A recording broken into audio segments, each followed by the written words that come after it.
We often imagine justice as a blindfolded figure holding perfectly balanced scales, weighing evidence with cool, impartial logic. We envision courtrooms as arenas where facts are presented, dissected, and then combined to form an undeniable truth, leading to a verdict that is purely rational. But what if I told you that this ideal, while noble, rarely reflects the complex reality of human decision-making, especially in something as profound as a courtroom? Today, we're going to explore a fascinating concept from legal psychology called the story model.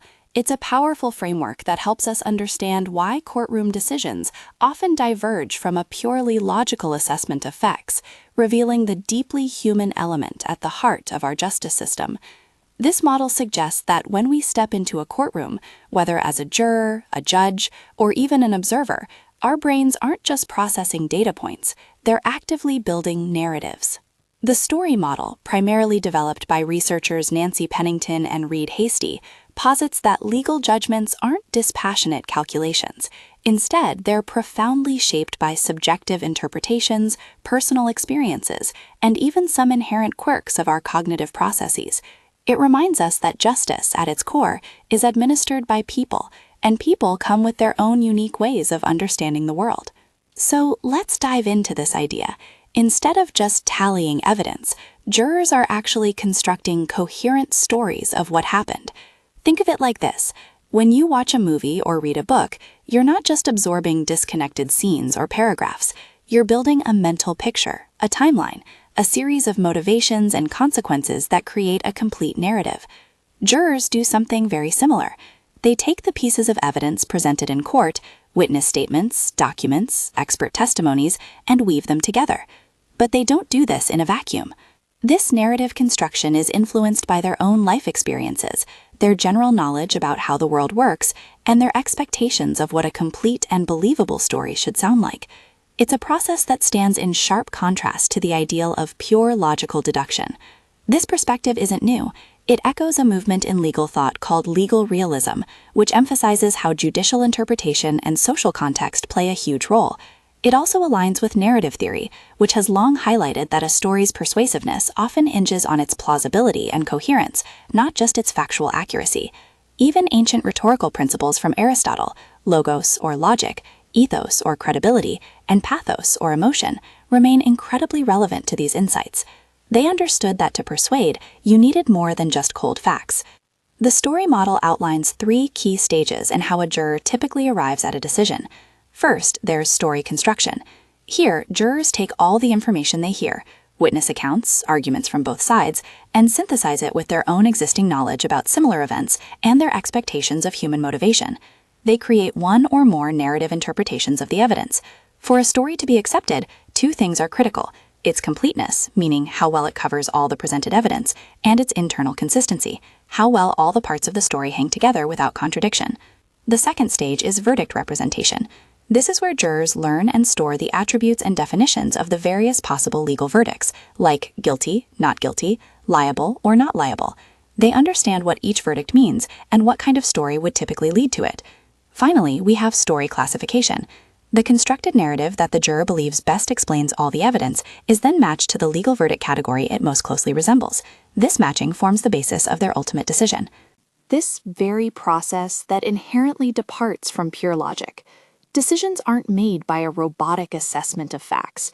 They're influenced by subjective narratives, by the emotional engagement a juror feels with a particular story, and by their perception of the credibility of witnesses and attorneys.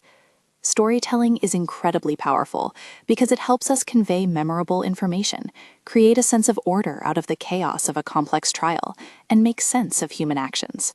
Once a juror forms a narrative, something interesting often happens. They tend to selectively filter information, sometimes even disregarding evidence that contradicts their established storyline. It's a powerful testament to our human need for coherence. This human element also means that jurors and even judges are susceptible to various cognitive biases that can subtly undermine purely rational decision-making. These aren't intentional acts of unfairness, they're simply built-in shortcuts our brains use.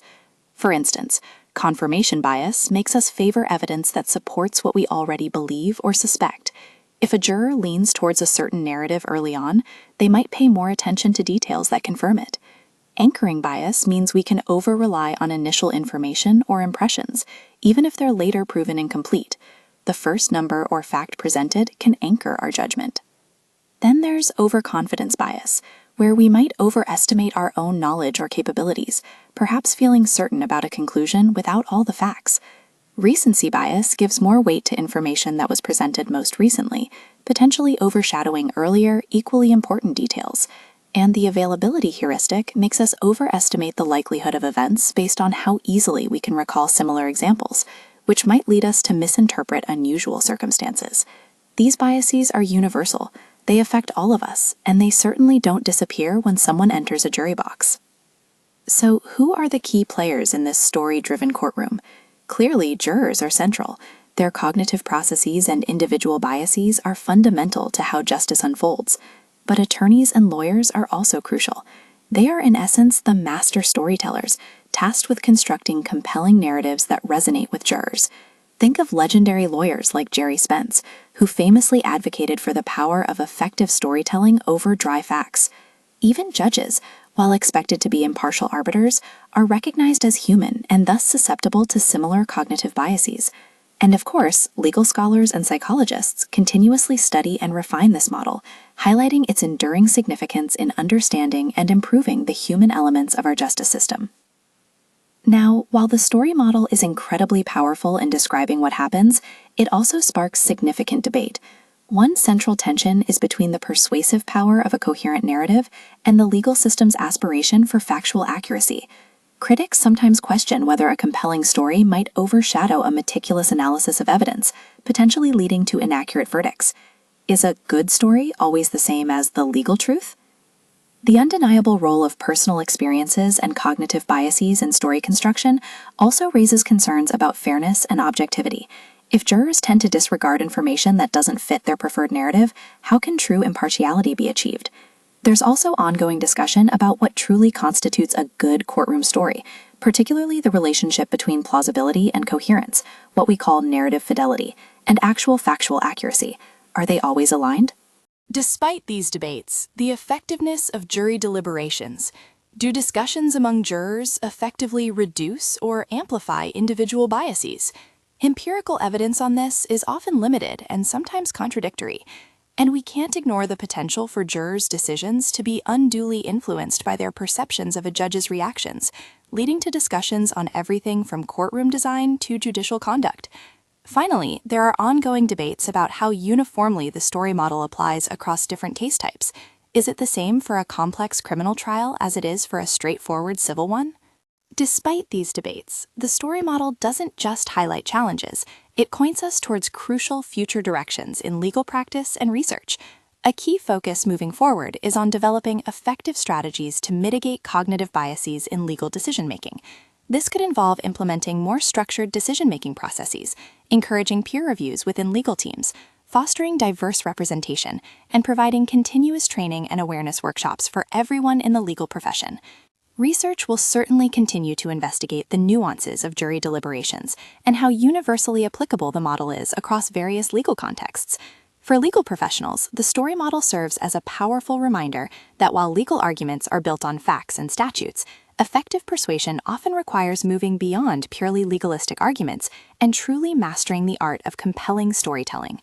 Ultimately, the inherent tension between the persuasive power of narrative and the pursuit of factual accuracy will remain a central and dynamic area of inquiry within both the legal and psychological fields. The story model offers us a crucial lens through which to view our justice system, not as a cold, calculating machine, but as a deeply human endeavor, striving for truth through the complex, subjective filter of the human mind. Understanding this helps us not only appreciate the challenges, but also continually work towards a more just and equitable future.